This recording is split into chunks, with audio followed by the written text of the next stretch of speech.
Well, hello and welcome to the stream. Let's go ahead and see what we can get into. We're going to do a little bit of this Peter Davenport, Coast to Coast AM, Art Bell, premiered on 12/11/1998, and this is the hidden history of Jesus. Enjoy. He's authored two books, Hidden Stories of the Childhood of Jesus and Hidden Politics of the Crucifixion. And I think he has a PhD. Glenn, welcome to the program. It's great to be with you, Art. How are you? Just fine. Indeed, do you have a PhD? Yes, in Southern Illinois University, fighting solar peace. And then you're Dr. Kimball. Glenn's great. Yeah, I know, but you're Dr. Kimball. Anybody who went through getting a PhD deserves being called what they are, doctor. So, doctor, you've been working for 25 years on this subject. Yes, in fact, it's a little bit longer than that, actually. If you include my late teens and my early 20s, but 25 years specifically on the subject, yes. Okay. It's going to be an interesting program, and I would like to say a couple of words before we get started. Somebody sent me a fax, Glenn, and I've received many faxes like this, but I knew the program with you was coming out. And the fax said, Arch, it virtually demanded that I come on the air and categorically state whether or not I believe in God, the God in heaven, the God of the Bible. Do I believe Jesus Christ was real on earth and the Son of the God of the Bible? Do I believe in the Holy Trinity? Do I, and on and on and on. Do I categorically, yes or no, it demanded, believe in these things? And I've received, that kind of thing from people before, but somehow with this program coming in, what I was thinking, it hit me right between the eyes. And I thought, if they slammed me up against the wall, doctor, and they made me answer that question, I would have to say, no, I don't. I don't absolutely know it to be true. And this will surprise a lot of my audience. There are things that fly in our skies, doctor, that are UFOs. Now, do I know? I know that part for sure, because I've seen one. But do I know they contain little green guys, gray guys, or whatever, or military guys in their own craft? Could I state categorically that we're being visited from elsewhere? No, and I wouldn't. So I'm even skeptical about that. Frankly, I'm skeptical about anything that I can't wrap my hand around. And maybe before the night is over, you can help me wrap my hand around this. We'll see.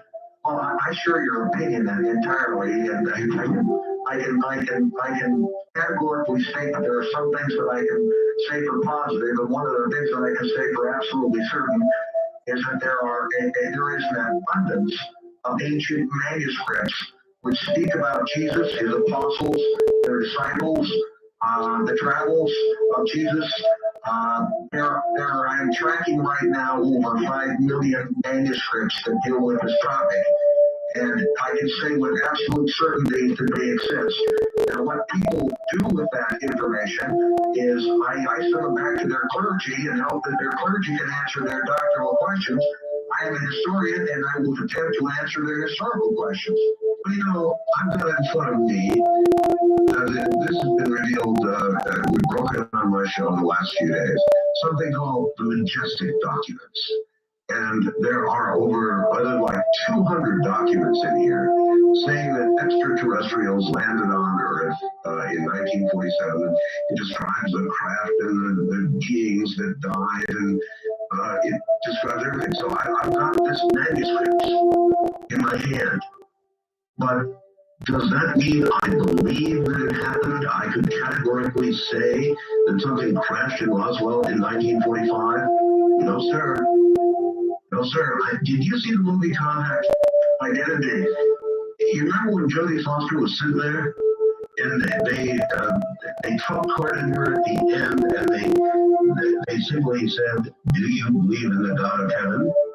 As they were trying to decide who would represent the human race to whoever was out there, and she just gulped a couple of times and basically had to say no. Well, you notice at the end of the movie, she made an interesting comment that she was approached once again and asked if her experience during that particular moment of time when the vehicle dropped through the waiting machinery, whatever it was.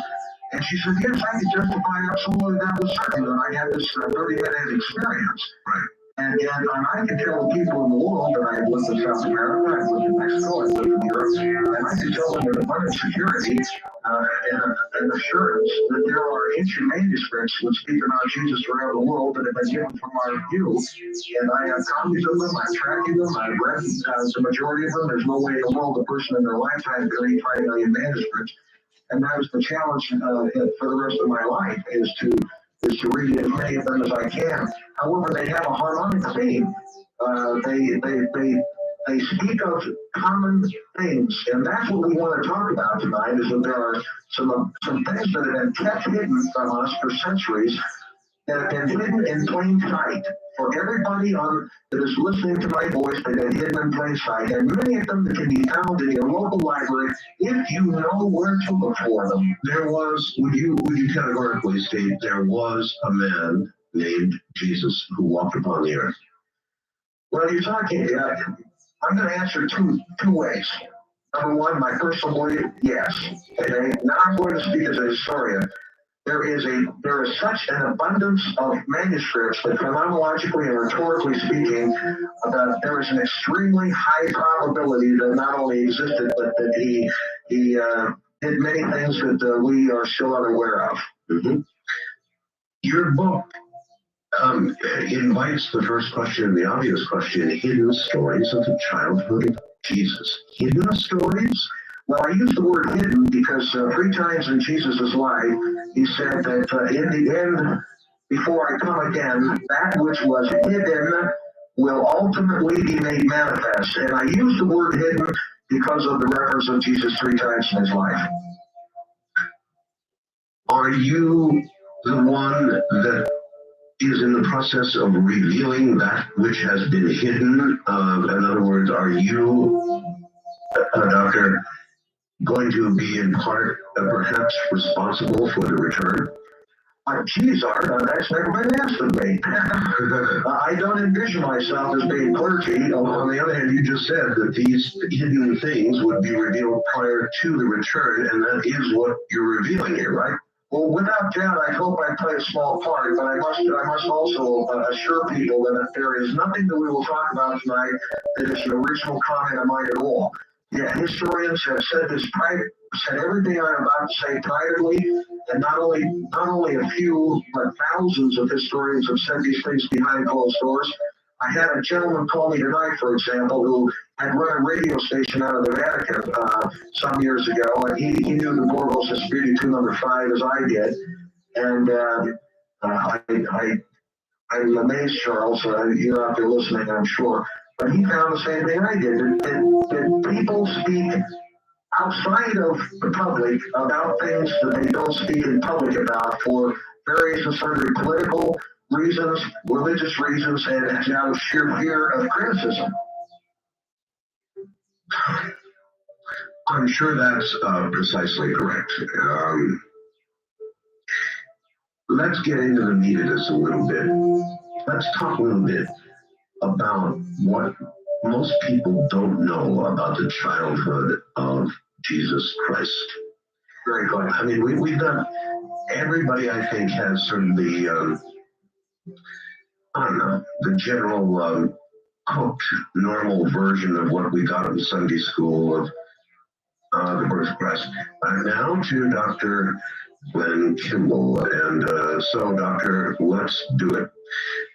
What is it that we don't know about the childhood, the birth and the childhood of Jesus Christ? Well, to be candid with you, we can get fragmented on every sentence I'm about to say and go off in a different direction, and we're going to try and focus just on the birth of Jesus alone for a moment. Sure. Jesus had older brothers and sisters. He had 2 older brothers and 2 older sisters, and for the first time in history, who I've been sending information to the learning channels of the television for years. They've come out and admitted on the documentary on the Lifetime station, the great Catholic historians and Episcopal historians admitted for the first time that Joseph, that Mary, the Virgin Mary, was not in fact Joseph's first wife. He had been married and been a widower by the time he married the Virgin Mary. What?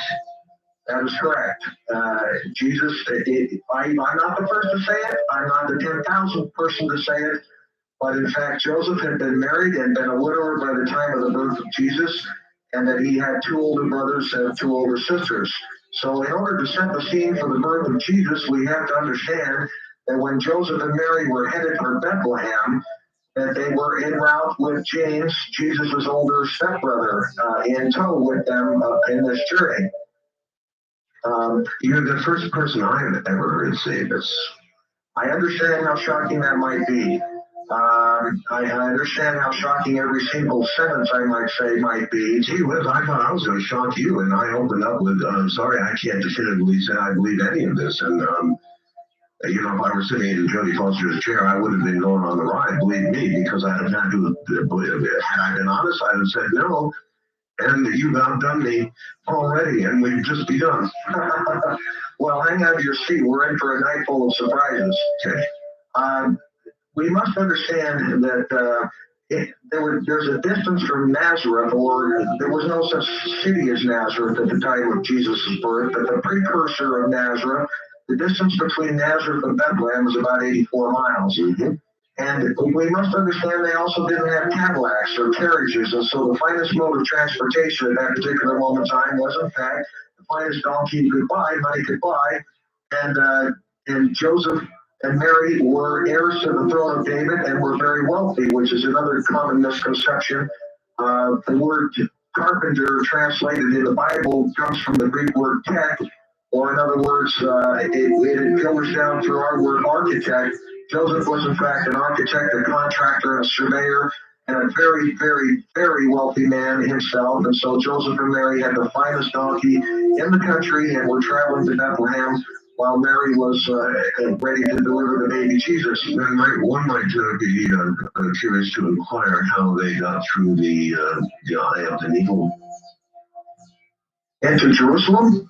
No. I mean, you mentioned they were very wealthy, I think. That's correct. The eye of the needle was a portal into the city of Jerusalem. If you're referring to the rich people getting into the kingdom of heaven, I am indeed, yes. As a camel through the eye of the needle, yes, sir. We must understand that the philanthropy of Jesus' family was renowned in those days, and there are many ancient texts which talk about the fact that they gave a third of their income every year to the poor and the needy, and were in fact popular in their community amongst the poor because they gave so much of their money to the poor and the needy. It was a family tradition. These people were the heirs to the throne of David, which was, by the way, not in power at the time of the birth of Jesus. It was in power in the 6th century BC, and Jesus' grandmother, who was I'm going to get you fragmented really badly here with this one.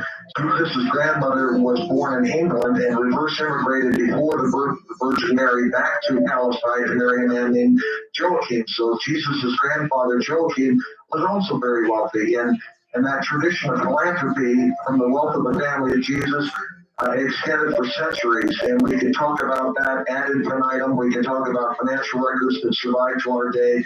And we can talk about the wealth of the family, what happened to it, and the fighting and infighting before and after the death of Jesus, so over that particular subject for forever. Except we want to focus back upon the birth of Jesus for a moment, if we can, and suggest to the audience that Jesus' two of his older brothers were already out of the house and on their own. His two older one of his older brothers, I should say, and 2 of his older sisters had already left the house and had their own families. They did have James, the older brother of Jesus, who eventually became the Apostle James, with them en route to Bethlehem the night of the birth of Jesus. And we get this story, by the way, from records written by James himself. Jesus' 2 brothers, James and Thomas, were assigned by Jesus to record the family histories, and these histories have been with us since the 1st century AD, and in fact are included in a volume called The Only Rule of Our Faith, which was the Bible before the Bible. And was a popular document which was eventually excluded from the canon in the 3rd century AD for political reasons, and we can talk all night about that as well.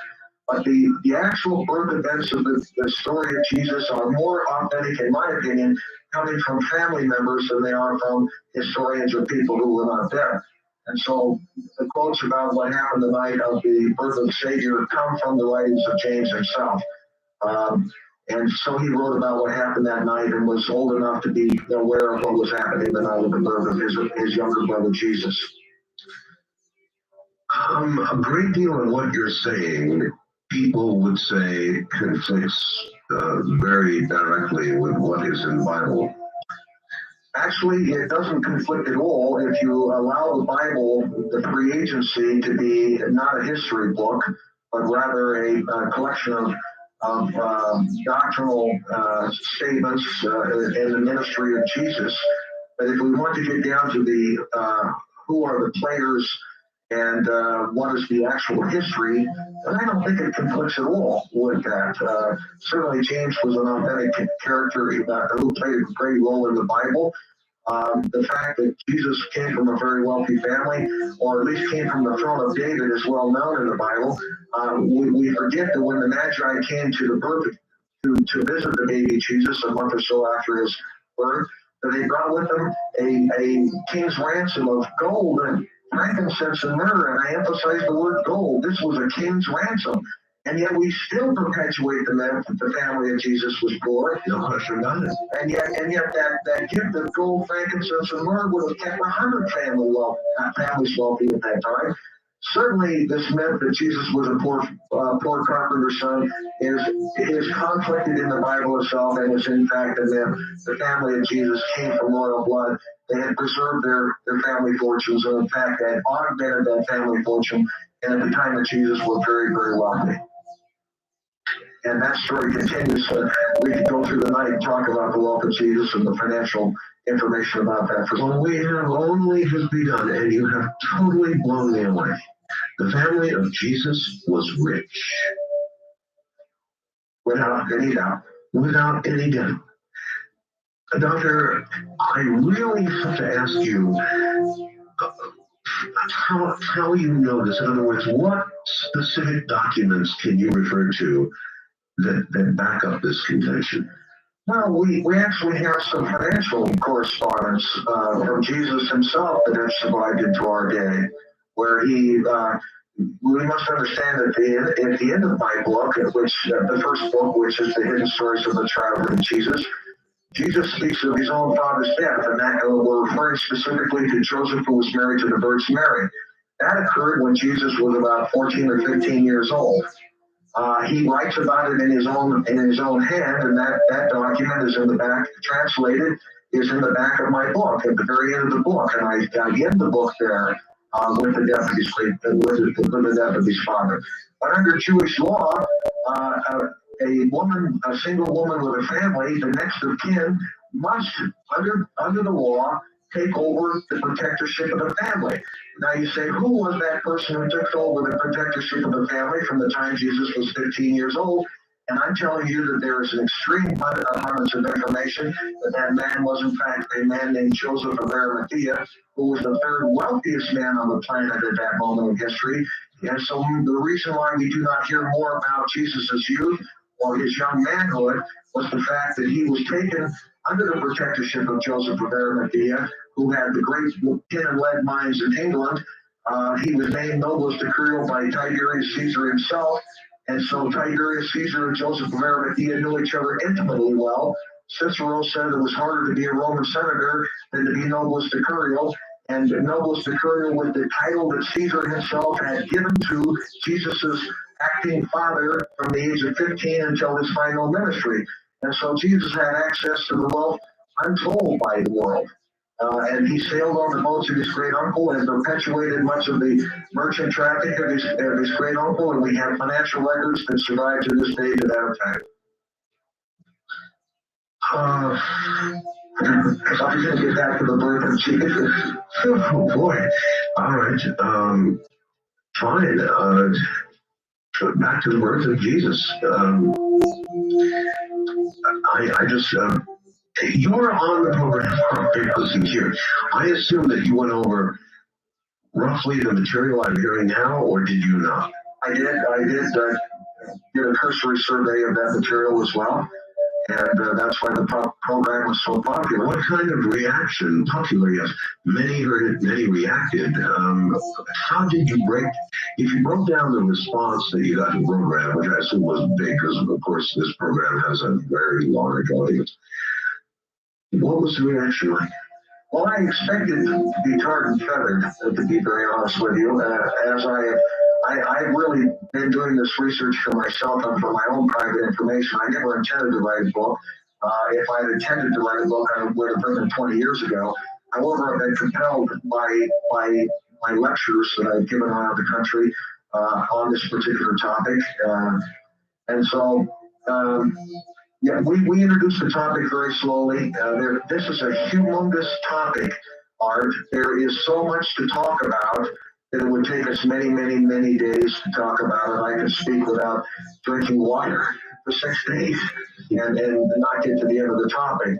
But the fact of the matter is that we have risen Jesus to the level of myth. And unfortunately, the scholars of the world have referred to Jesus as a myth because of the records that exist do not correspond with our common colloquial traditions in the streets. And I'm trying to say that the common colloquial traditions in the streets probably are myth, but that the history about Jesus, which indicates that he was who he said he was, is not a myth. And I think it's a wonderful, delightful Christmas story to talk about the fact that Jesus came from a wealthy family. He did not wear the robes, the priestly royal robes of the house of David with the many colors in them. He wore the simple home-woven robes. They were a political statement of his alliance with the Essenes and the Gnostics, from which we derive the great Dead Sea Scrolls and the Nag Hammadi discoveries, which have been so popular in the newsprint. He made a political statement with the way he dressed that was not reflective of the actual financial status of Jesus. If you refer to the Bible, you notice that Peter came to him one time and referred to the fact that Jesus was paying a tax called the stranger tax. Now, those who are historians know that the stranger tax was much like an import-export tax, which was levied against those who were doing foreign commerce. And that's referred directly in the Bible itself. And in fact, Jesus was being sought after to pay taxes. First of all, if he had been a poor person, he would have never been involved in the stranger tax at all. And certainly the evidence that he was paying the stranger tax is evidence of the great wealth of his family and the foreign commerce that was happening between himself and his great uncle Joseph of Arimathea, and in fact the entire Roman Empire, and in fact the entire world itself. Was Jesus Christ the Son of God, Big G? You're asking my personal opinion? Yes, I'm going to give you a short answer, and I'll give you a historical answer. Phenomenologically speaking and rhetorically speaking, if we look at the documents in a macrocosmic perspective, I would suggest to you that the macroscopic view also indicates that Jesus was in fact of unnatural, extraordinary origin, and that he in fact was in fact the Son of God, Big G. I would like to examine macroscopically with you some of the things that would back that up. Would you be interested in pursuing that? Absolutely delighted with you, Art. I really think, because at the beginning of the program, you heard me say, if somebody were to break my arm and say, an answer yes or no, can you absolutely say you embrace and understand and perfectly believe to be Jesus Christ, the Son of God with a big G? I'd have to say no. Let us begin a macro examination of what facts exist. Facts the facts is, that's a very interesting word. Not mythology, but facts exist, proving that Jesus Christ was in fact the Son of God, Big G, God. Doctor? Yes, the journey from the uphill journey from a position of I don't know, which is technically speaking an agnostic position, to a faith to a firm, convincing faith in the God Big G is a journey of many thousand steps. And though my extended family all listen here, they can all tell you that I've been through that path in my life where I didn't believe in God, and where I thought that this was all mythology, and that the teachings of my childhood were in fact were myths and stories of my parents. And I have done a complete double take over a many step path that has taken many, many years of my life. So I don't want to try and suggest that in a few minutes we can take that journey together, macrocosmically speaking. However, let's begin with the macrocosmic nature of the birth of Jesus, which might discuss a macrocosmic perspective in and of itself.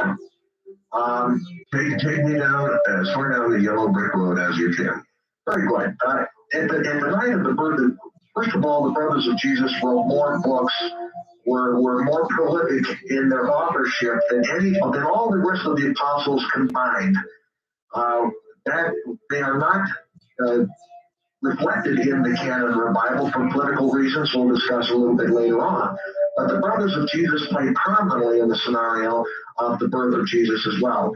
As we journey to the path along the path from Nazareth or pre-Nazareth to Bethlehem, Mary was riding the finest donkey that money could buy, and she went into labor. This was an 84-mile journey, and 3 miles outside of Bethlehem, or what was the very tiny hamlet of Bethlehem at that moment, which now is incorporated inside the city confines of Bethlehem. She went into labor. She told Joseph that, hey, look, the time has come, and he took her off the donkey, put her securely in the cave where you had visited, where he was actually born. Left James, Jesus' older brother, there, and said, watch over her while I run to the city and get a midwife to help us with the delivery. We must remember that the state of our medicine in those days, many women died during childbirth. And so he was very concerned that he get the finest care possible. Of course, well, most of the common people didn't have the luxury or could afford a midwife. However, Joseph could afford anything he wanted in those days. He made this quick journey as quickly as he could, went to Bethlehem, and in fact found a midwife who was willing to return with him and deliver the baby Jesus. This woman had a withered hand, but she came well recommended by the individuals that he spoke to. They both returned back to the site of the birth of the Virgin Mary, the birth of Jesus with the Virgin Mary, and she in fact delivered the baby Jesus. And the story of that birth, which ultimately cured the withered hand of Salome, who was the midwife, is in my book, The Hidden Stories of the Childhood of Jesus, and on my website, ancientmanuscripts.com, you can find references to it there as well. We are linked to all of that, by the way. So. Yes, you are linked. You can go right to our bill and find it very quickly there. But it was a wonderful story, and this Salome plays an critical role in history. And yet she is only mentioned in the background at the crucifixion site and throughout Jesus' life. The Salome actually became a servant for the family, the Holy Family, Joseph and Mary, and she followed them all the rest of their lives. As a matter of fact, after Joseph's death, and even after the crucifixion, when Mary had to get out of town in the Exodus of the Fable in 36 AD, when she was expelled from Palestine with Joseph of Arimathea, the Bethany sisters, Martha, Mary Magdalene, Lazarus, and a number of people on a boat with no sails, no oars. That's a long story. We'll get back to it. But the midwife followed the Virgin Mary back to the homeland of her own mother, which was England, and she lived and died and spent the rest of her life there in England. So the story of the midwife is one of the most wonderful Christmas tales anyone could ever want. How anyone could think that conflicts with anyone's tradition is beyond me, because it is a wonderful Christmas tale that should be told around every Christmas season, and yet is absent completely from our biblical record. Why? The reasons why it is absent are many and varied, but let me try and give you a couple of concrete reasons. Number one, the writings of the brothers of Jesus were politically difficult to accept from after the crucifixion of Jesus, because everybody wanted to follow the words of their own favorite apostle who were in ministries sailing around the Mediterranean into India and going farther east than people can even imagine. And in other words, Peter and Paul did their ministries predominantly in Rome. And so the Romans basically, the Roman orientation picks up on Peter being the rock and Paul being a significant character in the Bible. If you go into France, Charlemagne preserved in the 7th century AD the canonical writings and the ancient manuscript writings of Joseph of Arimathea and Mary Magdalene. In fact, they derived their authority and their power and their connection with Jesus through Joseph of Arimathea and Mary Magdalene. And so Joseph of Arimathea becomes a saint in that tradition, and Mary Magdalene becomes the patron saint of France. We look at Thomas going after the crucifixion into India. We look at John the Apostle, who was always the maverick and also the best friend of Jesus, performing his post-crucifixion ministry on his way east all the way into the Orient, where we see dozens and dozens of little churches of John pop up along all the way across Asia, where he left the ancient records of the writings of the holy 24 prophets of the Old Testament and of the family of Jesus, etc., all the way across Asia. We can get into that story some other time. But getting back to the birth of Jesus, we must remember that the Star of Bethlehem is critical here. And this is where we get into a macrocosmic perspective for the first time. Okay. The Star of Bethlehem has been well known. We are the only generation, perhaps in history, that didn't know what the Star of Bethlehem is or are confused over it. Kepler knew it in the 1600s. In 1603, he saw the Star of Bethlehem occur again. And let me remind the people what the Star of Bethlehem really was. The Star of Bethlehem was the merger of Jupiter and Saturn in the constellation of Pisces. That occurred 4 times in the year of the birth of Jesus. And the astronomers around the world knew of that the King of Israel, this great Messiah figure, was to be born, and where he was going to be born, he was going to be born in the city of Bethlehem. The astronomy community at that moment in time was very well connected with each other. They were all predisposed that the time had come for the birth of this great king, and they were all on alert for the Star of Bethlehem to occur. And when it occurred 4 times in the year 7 BC, which, by the way, is unprecedented in history, it never occurred 4 times in any other year, though Kepler saw that merger occur 1 time in the year 1603. They all were on alert on February 9th when it happened the first time, and came and were present when it happened the second time on April 12th. Doctor, I'm not an astronomer, but has it in modern days occurred? Not to my knowledge. No. Not to my knowledge. Does it occur on a regular astronomical basis of any sort? There's not a formula for it at this moment. It's the physics of the stars alone and the planet movements of the planets. And I do not know of enough impending merger of Jupiter and Saturn at this moment. At that time, Doctor, were astronomy and astrology as one? Astronomy and astrology were one for one principal reason. Astronomy and astrology were ways of preserving 2 critical issues. First of all, it was a way of dating. They did not have the calendar that we have today, which comes to us from the 533 AD and the Scythian monk, and we need to speak about that on your program at some point in time, because we do not live technically in the year 1998. We need to talk about that at some point in time. But in other words, the stars were a calendar for people, and so when people were trying to get dates to other people, they used the stars as the fulcrum for the calendar system at that moment in history. And second of all, they used the stars as a navigational tool. People are one of the common things that people misconstrue in history is that the old saying at the time of Jesus was that you could travel 40 times farther in a day than on a boat than you could on a camel. But nonetheless, they not only use the stars to navigate the oceans, but they use the stars to navigate it on the land as well. And so the astronomy community, whenever they wanted to predict an occurrence or an event to occur, They would use reference to a star or an event in the heavens, and rather than using a calendar date. Using a calendar date is a very modern creation of our own that stems from 533 AD.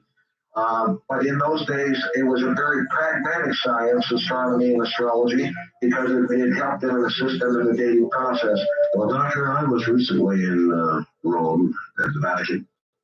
Walked into the Sistine Chapel. The first thing you see walking through the front door of the Sistine Chapel is a gigantic globe encased in glass with the signs of the zodiac on it. You could have knocked me over with a feather. It's sitting there. Anybody who doubts it, go to Rome, take a look. Without any doubt, and the signs of the zodiac were intimately connected with the calendar system, as well as their spiritual religious beliefs, as well as their navigational tools.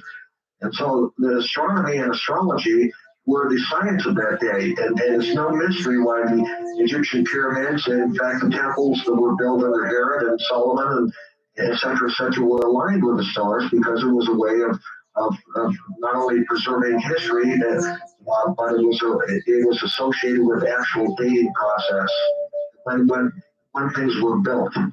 And you've had many people on your program discussing the age of the pyramids and how the stars have altered in the sky, and how you can talk about the origins of the pyramids, etc., from the differences of the alignment in the stars themselves, correct? All right, well, there is so much in the Bible that is so specific about what Jesus did during his lifetime. Is it all incontrovertible fact in your mind, Doctor, the miracles, the parting of the sea, all the rest of it? Or is some of it myth? Well, you're asking my opinion once again, and the answer is yes. Okay? The answer is yes.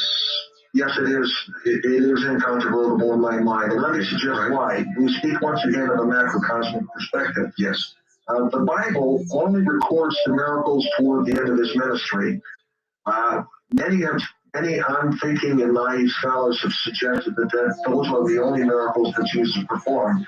However, from the time he was born, from the day he was born, beginning with the healing of the midwife's hand, all the way through his life, the same type of events followed him throughout his entire lifetime and are located in ancient manuscripts all the way around where Jesus performed his mortal ministries from the boats of his great uncle Joseph of Arimathea. Why would the world's great religions fail to document with available ancient documents that you're speaking of now things that would verify and in fact promote belief? Why? Well, it seems to be a much simpler answer in my head, and maybe I can convey that to you. Everyone wanted to own the saga of Jesus, and to admit that the fact that he performed miracles in someone else's pasture means that they might own a part of the saga of Jesus as well. Politics. Yeah, very much so. And so we are missing large portions of the life of Jesus for a very political reason, in that most of the world did not want to admit that, in fact, Jesus had connections with other societies and cultures during his lifetime, while he was alive, before the crucifixion. The story, for example, of when he was a child and was taken in exile into Egypt, when Herod threatened the life of the 2-year-old babies and under. The entire story of the events in Egypt are missing, and yet they are in my book. They are open in plain sight, available for anybody who wants to look for them. They are in your public library of what happened to Jesus in Egypt, and all the miracles that happened to him at that particular moment in time. One of the spectacular ones is that by the time of the birth of Jesus, Cleopatra was already dead, and the Egyptian empire had been fragmented by the various princes of Pharaoh. But nonetheless, one of the principal figures in the Pharaoh saga had a son who was leprous, and the infant Jesus was involved in the curing of the leprosy of the son of Pharaoh. And in fact, while Jesus was in Egypt, the Holy Family spent the majority of their time housed in the Pharaoh's houses treated like royalty, celebrated with many celebrations, and once again given a king's ransom in gold for what he had done for one of the princes of Pharaoh. Remarkable. All right, we have reached the bottom of the hour, so we're going to pause here. And what a remarkable saga, Doctor. Stay right where you are. I guess it's just about impossible to ask somebody like Dr. Glenn Kimmel, who has spent 25 years studying the life, the birth, the life, the death of Jesus, and the resurrection, no doubt, how he can categorically state that this man was indeed the Son of God, big G. But we're going to do the best we can. Let us continue, Doctor. And you can go any direction you want. There are several directions I would like to go in, and obviously we're not going to cover in the show nearly enough, so it's going to require you to come back again. We'd be delighted to do so. We need to emphasize one thing on a macrocosmic level here. We have heard the story of the Magi in the Bible so many times, and yet we forget what that implies. First of all, these three gentlemen, who were often referred to as Magi kings, were royal families from three separate areas of the world, three separate countries of the world.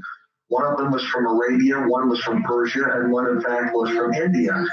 And we have great paintings from the earliest centuries of these gentlemen, and one of them was of a profoundly darker skin, and that gentleman was from, in fact, India. The fact that all of these cultures and people knew about the coming of the Messiah directly contradicts the popular scholarly opinion that Jesus was a local myth.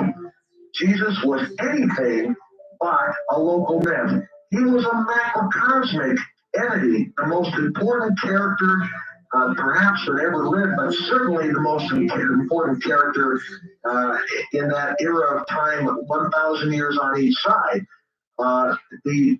Each of these cultures from which these royal family members came from have in their own religious records, which, by the way, have never not emerged into Christian dogma in any way, shape, or form, the predictions and prophecies of the coming of the great Israeli king. As a matter of fact, our concept of pilgrimage comes from that particular moment in time, because the events that were predicted in their own faith, in their own traditions, had to be traveled to witness personally. And so the astronomy community at that moment in history was poised, ready for this great event to occur. The entire world was alerted, all the way into Rome. Everybody was alerted. Caesar himself had his own astronomers who were alerted to this event. Everybody was waiting for this event to occur, and then we can set the scene for the Star of Bethlehem. On February 9th in 7 BC, when the merger of Jupiter and Saturn occurred in the morning sky, the sun had already obliterated all the other stars in the sky with its early rays coming over the horizon, and the only star that was visible was, in fact, the merger of Jupiter and Saturn in the morning sky. And I asked you, stop you and ask you one question. I asked you whether this had occurred in modern times. You said you thought not. Are astronomers able to, in effect, with mathematics, go backward and tell us that this merger you speak of did occur then? Wonderful question, Art. You can do it through the internet. Really? Yeah, there are sites that recreate the heavens at different moments in history. Of course. And in fact, you can do that. And in 7 BC, in fact, the Jupiter and Saturn merge in the sky. You can watch it happen right over your screen. Thank you. That was a terrific question. So that in fact does occur. And in fact, that's one of the evidences of the fact that Jesus was in fact born in 7 BC and not in the year 0 AD, as is our common tradition. And your earlier comment that we do not live in 1998. That is a huge story, which I will, if you'd like me to address it briefly, I certainly will. Well, since we're on dates and we're on conjunctive things like these, the merging of these stars, I think that let's take a second and see how important it is that we don't live in 1998. What year do we live in, and how does that affect what prophecy we have to look forward to? Well, we've opened Pandora's box. Let's walk through the cave. Sure. Our calendar was created by Dionysius Ignatius, the Scythian month in the year 533 AD, under the direct orders of Caesar. He had originally asked Dionysius to create a calendar that could be universally used across the world, because once again, every single other culture in the world was using a different dating system. That was one of the problems with foreign commerce in the Roman Empire, is that everyone would use a different dating system, and they were constantly having to translate one date in one system to another date in another system. And the Roman Empire, if anything, they prided themselves in being a civilized society, and they opened the world around the birth of Jesus, the 100 years on both sides of Jesus, to an unprecedented economy that had never existed in the world, where foreign trade was occurring. The oceans were protected by the Roman fleets and by the Phoenicians, who were hired by the Romans, and so foreign commerce was being executed, and it was a constant source of aggravation and problem not to be able to use proper dates and times and translate them across cultures. And so Dionysius Ignatius was directly ordered by Caesar to create a calendar, and originally he was directed to use the origin of, or the founding of Rome, or the system of AUD, which we do not use in our day and time. AUD was using the year zero as the founding of Romulus and Remus of the city of Rome itself. However, Dionysius Ignatius convinced Caesar, because by the time of the 5th century, the politics of the Roman Empire and the church had merged into one entity. He was able to convince Caesar that they should use the birth of the Savior as that time. Now, notice the coincidence between the year 533 AD and the year 33 AD when Jesus died. Mm-hmm. There's a 33 in both of those numbers. Yes, sir. It was Dionysius, because of the celebrations that were occurring at that particular moment in time. He said Jesus was born 500 years ago. Well, he missed by 7 years. And so in reality, the year 2000 was really the year 1993. We live in the year, literally, if we are to use the correct technical terms, the terms that are probably most associated with prophecy, most associated with the apocalyptic events in our time, we really live in the year 2005 until the New Year's Eve, and then we will live in the year 2006.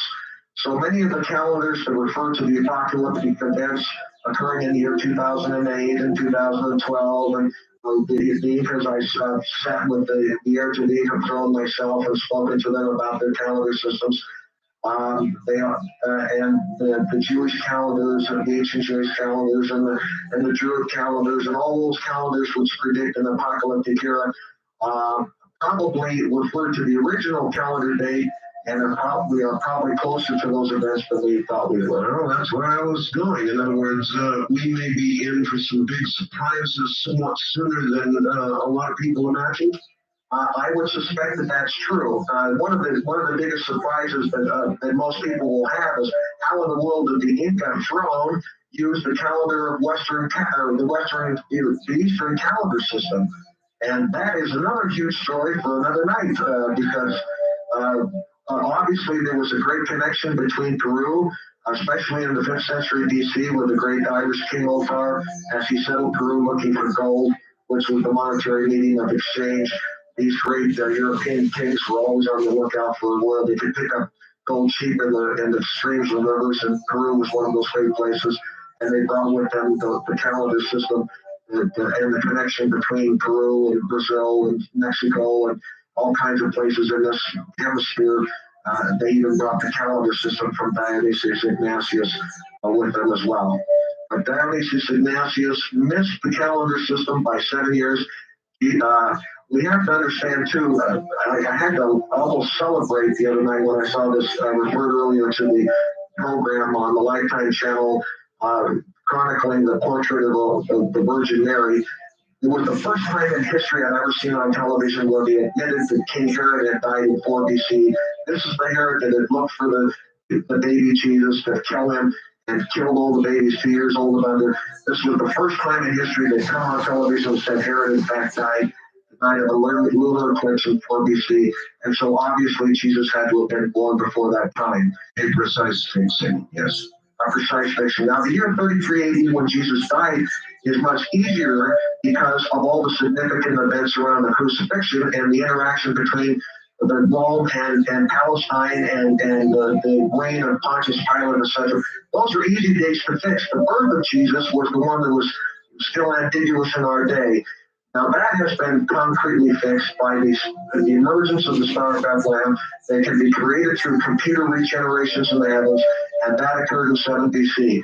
Now I have to ask you an obvious question, Art. Sure. Yeah, if Jesus died in 33 AD and was born in 7 BC, how old was he when he died? 33 plus 7. That makes 40, right? Yes, sir. Now, 40 is an extremely significant number in the Old Testament. 40 days it rained in Noah's time, and Moses did things 40 days, 40 years later. Yeah. Nineveh was tested for 40 days. 40, the number 40 is the number associated with the similitude of the Messiah. All the way through Scripture for all time and eternity, the number 40 has been associated with the Messiah himself. That is why Jesus didn't fast 30 days, which is a typical calendar month. That's why he fasted 40 days. That's why it rained 40 days in the time of Noah. The number 40 was the actual lifespan of Jesus. That is also has some cooperation because ancient texts, which once again are not in our Bible, we call them the Messiah text. I call them the Messiah text. Predict the life of Jesus, the life of the Messiah. He would be 40 years old when he died. So our common misconceptions of Jesus being 33 years old when he died come out of a mistake of Dionysius Ignatius in the creation of our calendar. If all of these things, Doctor, can be wrong, as you have chronicled, then why should we believe that what else is written is right? Well, that's an excellent question, Art. And I'd hate to have anybody think that I am totally right either.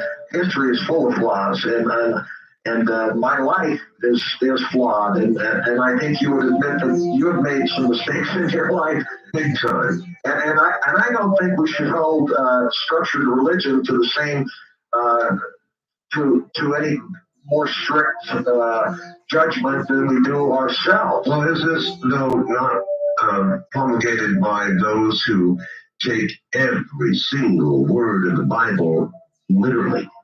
Well, those that do that are going to be in the same condition the Jews were at the coming of the Messiah.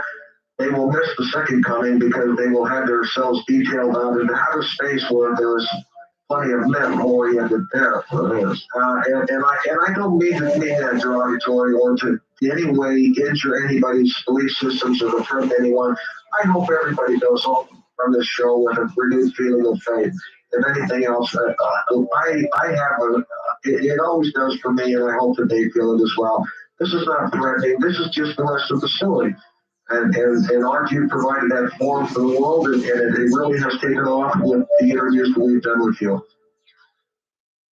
I take it that a lot of people have embraced this because after the last show you did, your book sales went totally berserk. Is that correct? Well, they certainly did. They went to, I'm currently with Ingram, who's the largest distributor of books in the world. I am ranked #1 in my area.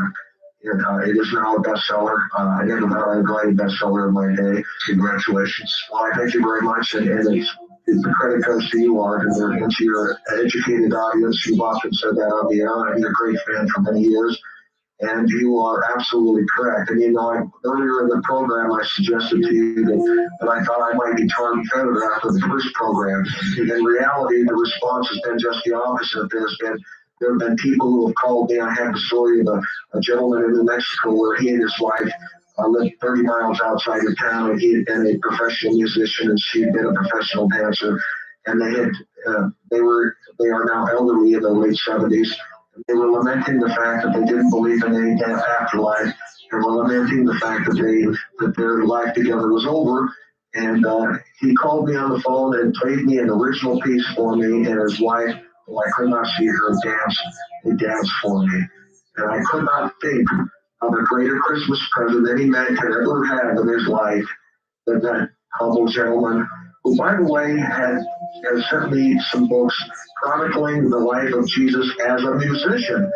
Jesus was one of the foremost musicians in his time. He played the aloes and invented a new musical style, a new musical scale.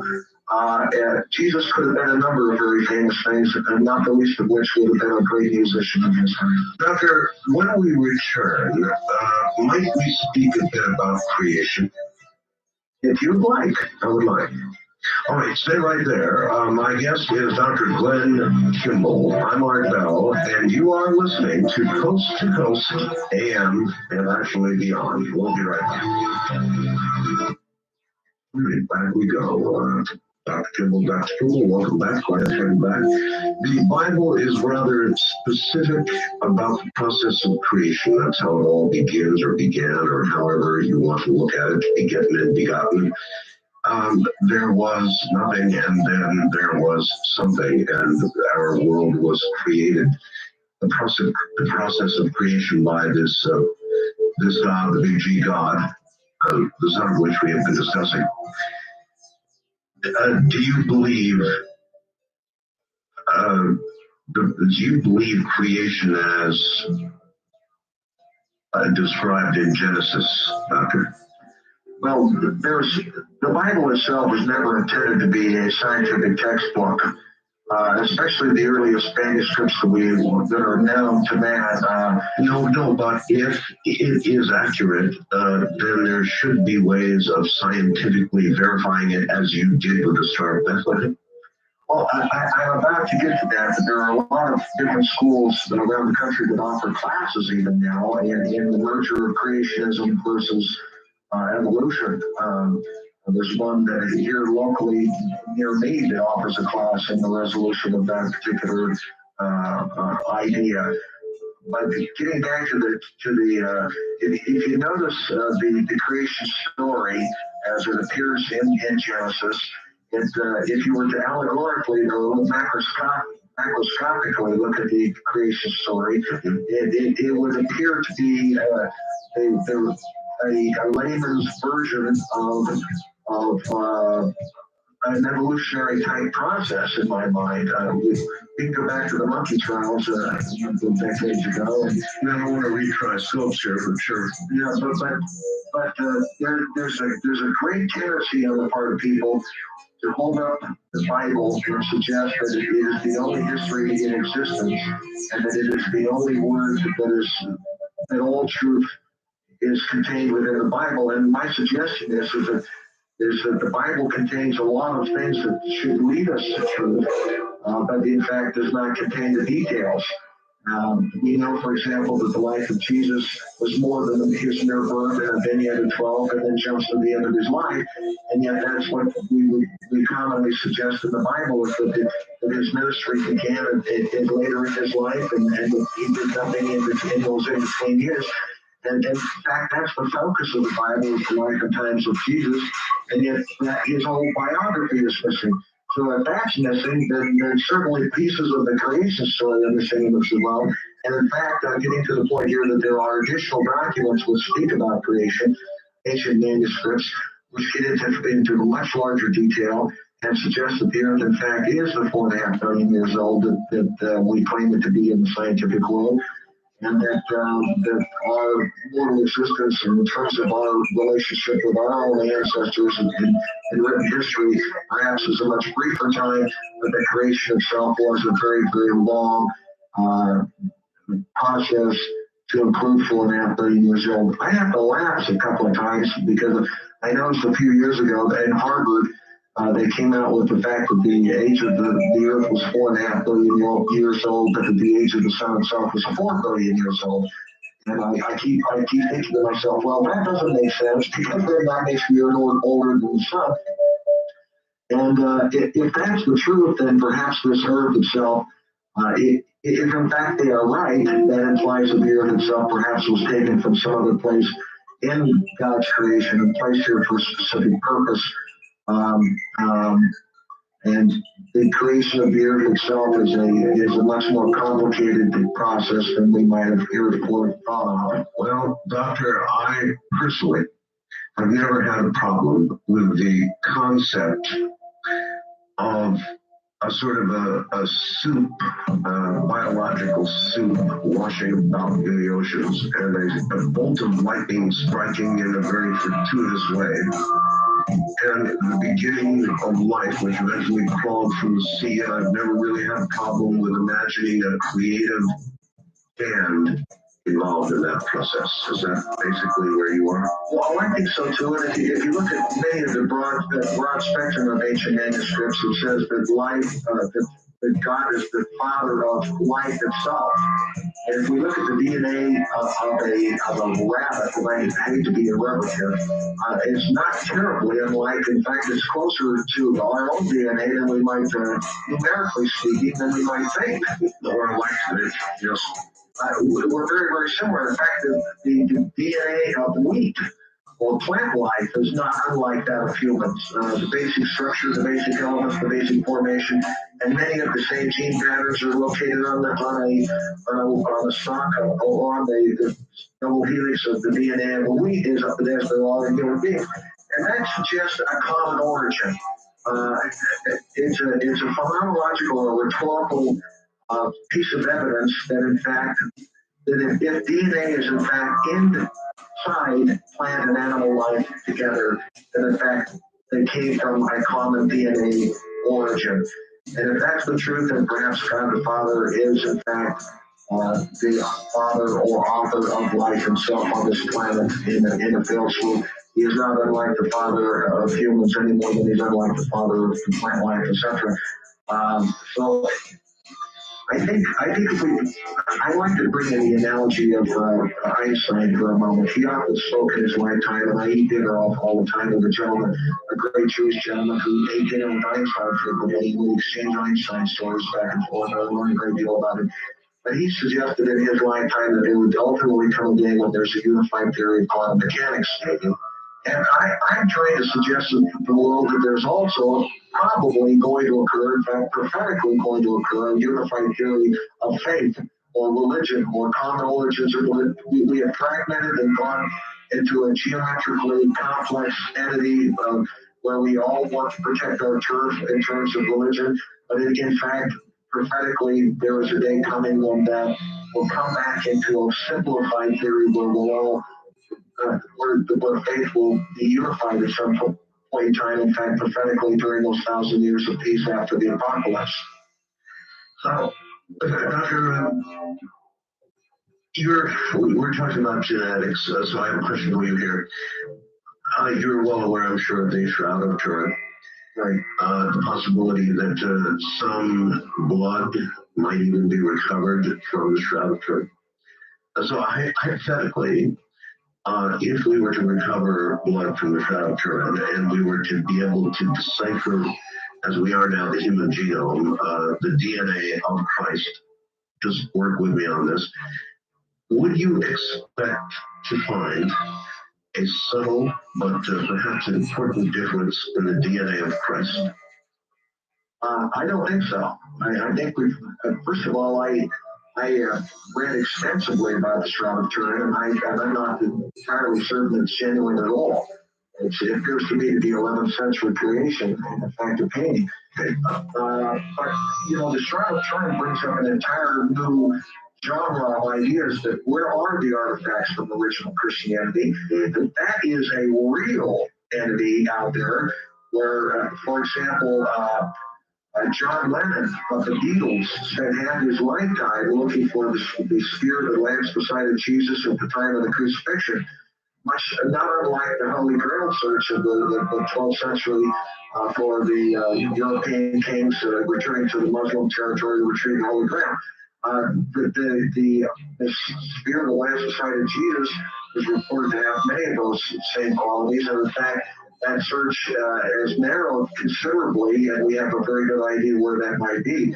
We talk about the Ark of the Covenant from the time of Moses. We talk about half a dozen different religious artifacts. And I just want to suggest to your readers today that there's an extremely significant date going on in Jerusalem, even as we speak. And it's being conducted by a gentleman called Bindle Jones, who has been on the television many times. Bindle Jones, his nickname is Vindy Jones. Does that sound familiar to you, Art? It does. Vindy Jones is actually reported to be, he claims to be the origin of the Indiana Jones series.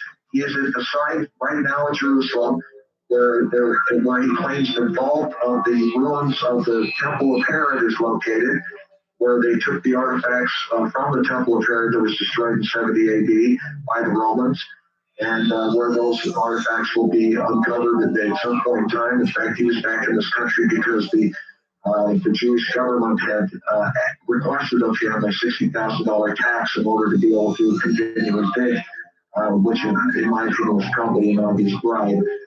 He raised that money when he returned to Jerusalem and continues in that event even as we speak today.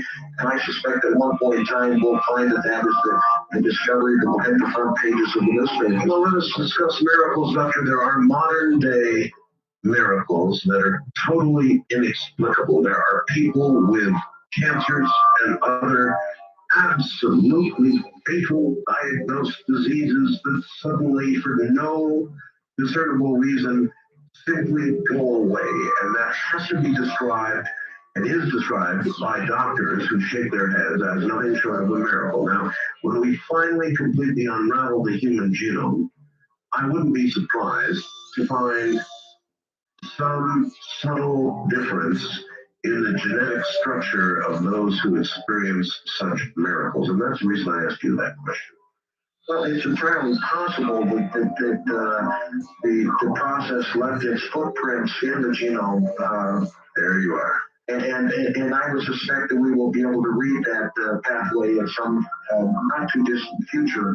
We have to, coincidentally, you mentioned that particular process of miraculous healings in our day. They did a great study in the San Francisco hospitals not too terribly long ago, where they did a double-blind study where they took half of the patients in the hospital, put their names randomly in envelopes, and sent half of the patients' names to individuals in Kansas, if I'm not mistaken, for them to pray over half of the people who were in the hospital. Yes. And they did a statistical survey after the fact on who did well and who fared better than who. Yes. And clearly those who have been prayed for fared better as a general population, not as a specific population, but as a general population than those who were not prayed for. No, you're not going to have to talk me into that one. I've seen it happen, Doctor. A question by email. Ask Dr. Kimball, please, could there be a coded book hidden in the Bible as claimed, I'm sure you all know, by Michael Drosnin in his book, The Bible Code? Well, the numerology was the specialty of the Jews, even at the time of Jesus. Part of the reason why I mentioned that the age of Jesus was 40 was because there is a specific significance in Jewish tradition, numerologically speaking, with the number 40, and nothing to do with the number 33, 33 years age.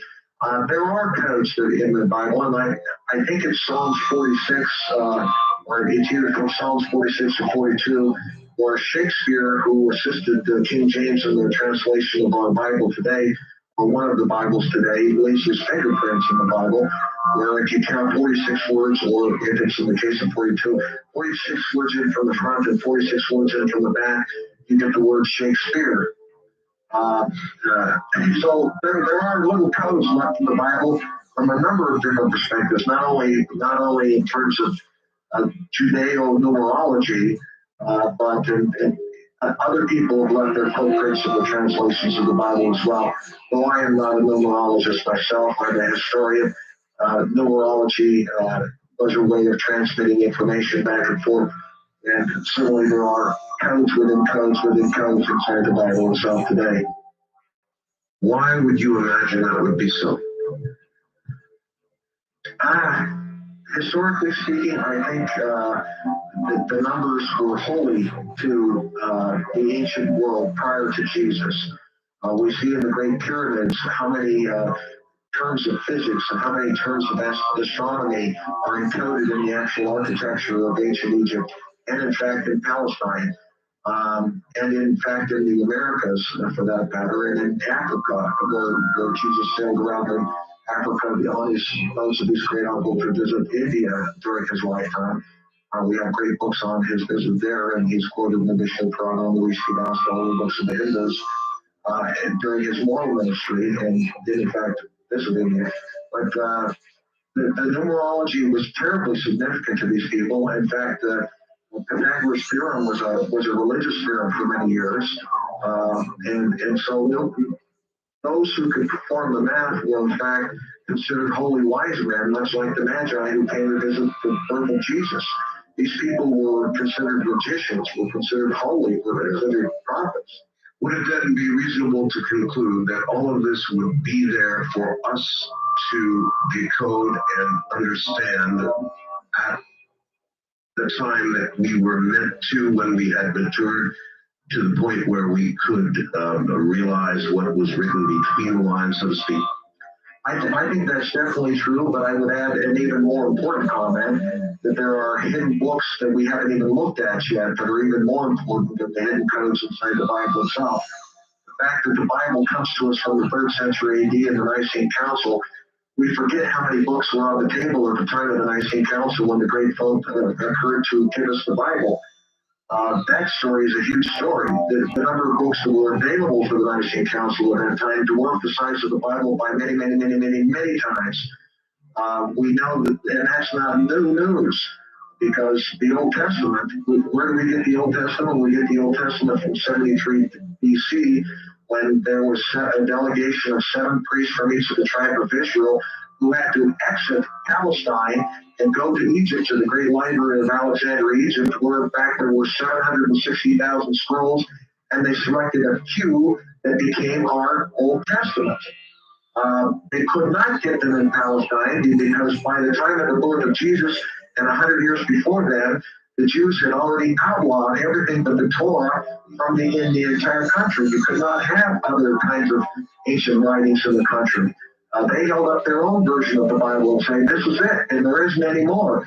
And so in order to be able to retrieve the Old Testament, they had to actually exit the country and go to Egypt to that great library where there's 760,000 scrolls. And we have to only wonder how many thousands and tens of thousands of scrolls were left out of the final canonization of the Old Testament. And that is also true of the New Testament, because we can give you concrete examples. We look at the letters of Paul in the Bible as being extremely important. But what about the rest of the letters that he wrote that survived to our day? Why weren't they in the canon? And I'll tell you the reason why, because they weren't popular. At the time of Jesus, every single church had their own library, and they had the records of their own visits from their own favorite apostles. And at the time of the Nicene Council, the popular books were voted on and accepted into the canon. Those that were not so popular were thrown out and ignored for history. Those great copies survive to our day and tell us the extensive nature of how many extra biblical documents there are. There are hundreds of thousands of them. Dr. Kimball, welcome back. Let us consider that then. The work of the scholar Sitchin. I've interviewed him many times. You, I'm sure, know exactly what he believes. And is it possible that at some point in our evolutionary trip, there was a little modification perhaps made by others? So let's approach it from 2 different aspects. First of all, he is a professional in his own arena. I'm more of a scholar regarding the books relating to Jesus, his apostles, and life and times. But let me cause a link here, if I could, for just a moment. Sure. In the great pseudepigraphal documents, which are related to the Old Testament, there are many stories of the Great Watcher Society. And Alexander Zachariah, references that as well. The Watcher Society were the people who bred with the children, with the daughters of Adam and Eve, and created a problem for which part of the intent of the flood was to purify the mortal race, so to speak, at that particular moment in time. And that's clearly associated with the documents relating to the Old Testament. Now, to the extent that people had the capability of writing fiction, we're certainly capable in our society of writing that. I don't know. You're asking me whether I believe that or not. I don't know. I'm in that arena where I am a student and not the scholar in that arena. However, clearly there were mentions of contamination of the race in the earliest documents that we have recorded available that are in fact related and associated with our Bible. Or is it possible that the small g gods that may have intervened produced that unhappy mixture that was then cleansed by big G God? Well, obviously, for those who are scholars in the field of the pseudepigrapha Old Testament documents, clearly that was the inference that there was a contamination of the race at that moment in time. And part of the reason for the flood of Noah was to purify that race and to wash out the traces of the Washer society at that moment in history. All right. By email, this question will yank us back. If you please, Art, would you ask your guest to summarize in 5 or 10 minutes how accurate are the words of Jesus in the New Testament and how he would state Jesus's real instructions for us if they are not accurate? Well, I think that the words in the Bible are extremely accurate. Anyone that thinks that I take the focus off the Bible are in error. I think they're extremely accurate. However, we must understand one critical thing, that the Bible does not contain all the words of Jesus. As a matter of fact, if you were to take the Nag Hammadi alone, there are more words of Jesus recorded in the Nag Hammadi library than there are in the Bible combined, many times over. And so the instructions of Jesus in the Bible are intended for us in our day. I personally believe that it is the most important influence on our modern society and political structures that has ever existed. The moral concepts and the rules of love and law and the way we should really relate to each other and have faith in the big G God. His instructions are specific and accurate. But to think that they are the only ones that exist in our day and time is not correct. Because in reality, the documents are so numerous out there with his instructions and with clarifications, and indeed the extra biography of Jesus that is missing from the Bible, that it constantly amazes me that Christianity itself is not searched or caused to be searched. All the words of Jesus. We shut the door with the canon at the Nicene Council. We shut the door on anything else Jesus might have said in history. And that is the greatest tragedy in our day, that we shut the door to the focus of the Bible itself, and that was Jesus Christ. We shut the door on his biography. We shut the door on his miracles. We shut the door on the things that he had to say for our day and time. And as a result, we are blind outside the covers of the Bible to what he might have said that pertain to us in our specific day and time and to the events that are happening in our life. And in fact, I believe that there are many manuscripts out there that do relate to us that were not even contained in the Bible. Doctor, did we slam the door on reincarnation? Well, reincarnation, there's nothing with these opening these Pandora boxes. Well, that's my business. That is your business. Certainly, the idea that we live before this life, this mortal existence, and the fact that we will have a life after this mortal existence is clearly recorded biblically as well as extra biblically, far more so extra biblically than biblically. The parallels between multiple mortal existences and the parallels between the most ancient of concepts, which is multiple estates, they call them in ancient texts, are rampant, but they are not the same thing in my mind. The fact that we might have existed prior to mortality does not mean that we existed in the flesh necessarily. Certainly, that is the Hindu philosophy, the Eastern philosophy, but that Eastern philosophy, once again, is a derivative of a unified theory of existence, which predates reincarnation, which suggests multiple existences that are not necessarily mortal existences, where we lived before we came here. We have a life after this life, and in fact, there are probably 4 distinct existences that are stated in ancient manuscripts, and we could perhaps get into that at some point in time. But reincarnation as per se, I am not a believer of that, though the origins of the concept of reincarnation, meaning multiple existences, is clearly ancient, related to the oldest and ancient manuscripts that we have in our possession. Do you believe that there is a heaven and there is a hell as we traditionally understand? Well, if you listen to Lane Taggles, who is one of my favorite authors in the world, she wrote The Origin of the Devil. We have altered our concepts of devil and hell over many thousands of years.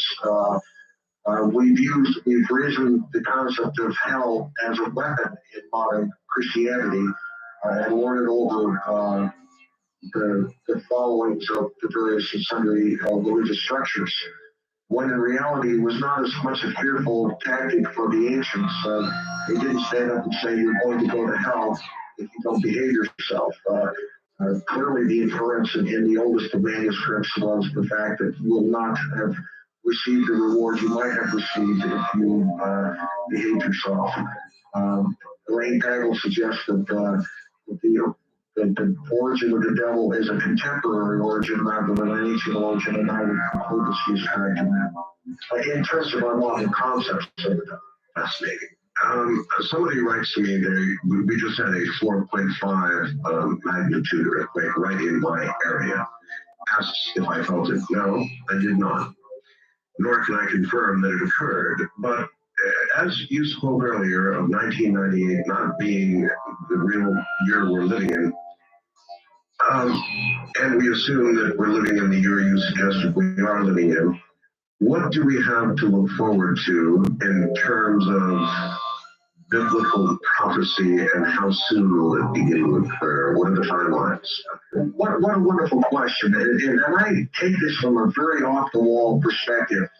99% of the people out there that are talking about an apocalyptic era, which is imminent within a decade, I suspect, from all of the ancient prophecies and calendar systems, they all focus on a 6 or 7 year period of apocalypse, and they completely avoid one thing, Art.